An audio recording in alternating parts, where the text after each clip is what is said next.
নমস্কার। মা কালীর আত্মশক্তির একটি কাহিনী। মা কালী শুধু সংসারের দেবী নয়, তিনি সাহস, আত্মবিশ্বাস ও অধর্ম শক্তির প্রতীক। যে হৃদয়ে মা কালীর আশীর্বাদ থাকে, সে ভয়কে জয় করে সত্যের পথে এগিয়ে চলতে শেখে।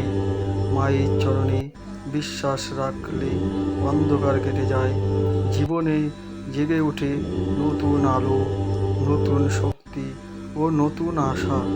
একবার সবাই করজোরে বলো, জয় মা কালী। দেখবে মা কালীর আশীর্বাদে তোমাদের সকল অন্ধকার জীবন আলোকিত হয়ে উঠবে এবং সকল বিপদের থেকে জয় পাবে এবং ভয়কে জয় করে নিজের আত্মবিশ্বাসে ভরে উঠবে অনেক ভালোবাসা এবং আশীর্বাদে। তাই জন্য জবা ফুল দিদি কমেন্টে বলো না, আর কমেন্ট বক্সে এসে বলে জয় মা কালী, জয় মা কালী। আর মা কালীর একটি মহামন্ত্র, ওম ক্রিং কালিকায় নয়, এটি যদি প্রত্যেক দিন